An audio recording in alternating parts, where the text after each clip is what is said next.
Nestled in the vast North Atlantic Ocean, Kilda presents an enigmatic and solitary landscape. Today, its rugged terrain is home only to sheep and seabirds, the resilient denizens that cling to their island abode. Yet not so long ago, a thriving community of families carved out an existence amidst these remote outcrops. Then suddenly, they vanished, leaving behind a spectral village. Once the settlers vacated this desolate outpost, they left behind a village encircled by the sea. Life on Kilda, much like other secluded locales, was fraught with challenges. The inhabitants contended with severe winters and catastrophic storms, surviving with meager resources. As the wider world advanced, Kilda's people remained isolated in a bygone era. For generations, the Kilda community led a secluded life, relying on seabirds for sustenance and constructing dwellings from the island's peaty soil. These homes now stand deserted, silent testaments to a bygone era. The departure of Kilda's residents unveils a somber narrative about survival in Britain's remote corners, a lifestyle now dissolved into history. Kilda, an archipelago lying over 100 miles off Scotland's west coast, marks the British Isles' most remote point, separated by 40 miles of ocean from the nearest habitation.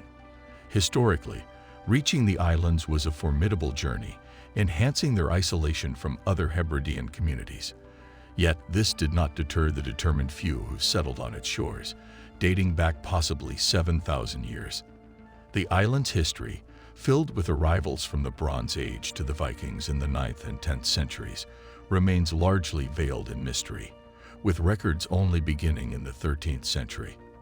These early accounts describe Kilda as a world apart, where inhabitants adapted to harsh conditions with distinctive customs and beliefs, persisting with ancient practices long after they were abandoned on the mainland. Life on Kilda was a continual battle for survival, with limited means for sustenance.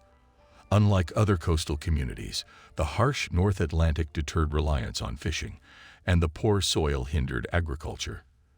The Kildans' diet was remarkably based on seabirds and their eggs, a testament to their adaptability. The islands, once teeming with birds, supported this unique way of life, with men risking their lives to harvest these vital resources. The islands' isolation made them susceptible to diseases, with epidemics occasionally wiping out large portions of the population.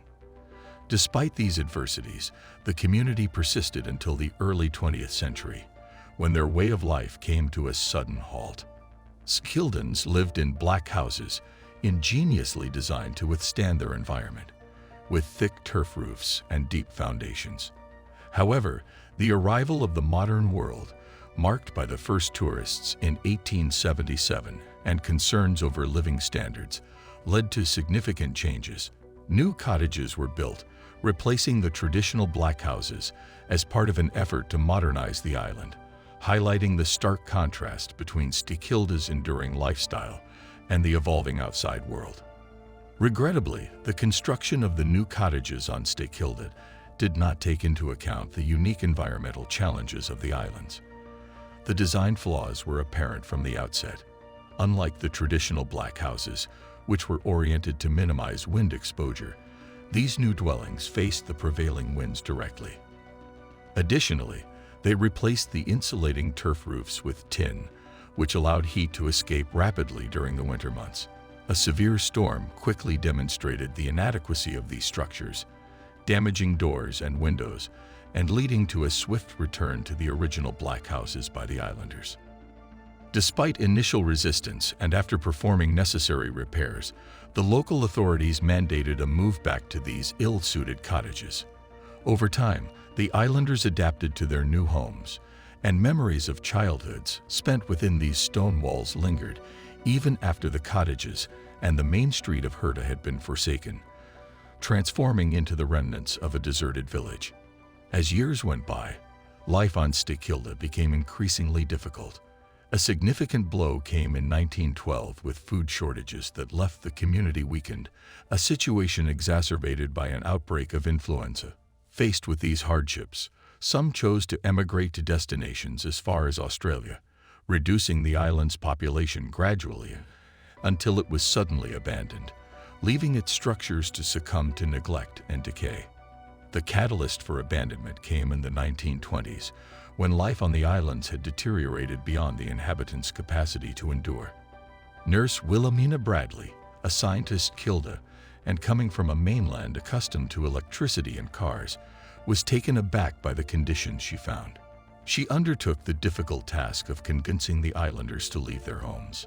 In his 1965 book, The Life and Death of Kilda, Tom Steele recounts Bradley's efforts to persuade the islanders, highlighting the dire situation of the children and the bleak prospects for their future on the island.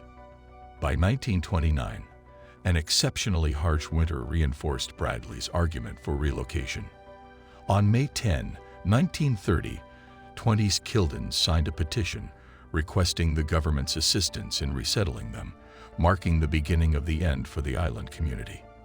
In another part of Scotland, the Press and Journal reported that a document from the islanders highlighted their dire situation, stating the impossibility of enduring another winter on Kilda. The document also outlined their expectations from the government, expressing a desire not for isolation, but for assistance in moving to a place with better prospects for their livelihood. We are earnestly seeking aid and relocation to improve our chances of sustaining ourselves, the petition conveyed. In 1930, the Kildan community faced grave challenges that culminated in their evacuation. The isolation of their islands delayed medical help for a critically ill pregnant woman and her child, who both tragically died. This was followed by the death of a young woman from tuberculosis. These events underscored the precariousness of life on Kilda, leading to the eventual evacuation of the last 36 residents on August 29th. Despite initial high spirits, the reality of leaving their home was likened to leaving an open grave. Once resettled on Scotland's western coast, the transition proved difficult for some, as they grappled with adjusting to life away from their close-knit community. Over time, however, the evacuees adapted to their new lives, with opportunities they might not have had on Kilda. Years later, visits back to Kilda reveal a ghostly landscape of deserted cottages, yet the island is not completely abandoned, housing a small population of military and research personnel. The story of Kilda lives on, with plans for a visitor center on the Isle of Lewis to preserve its memory, ensuring the legacy of its community and their unique history remains known. Thanks for watching. Never forget to like, comment, and share the video ad. Remember to subscribe to the channel and press the bell icon for regular updates.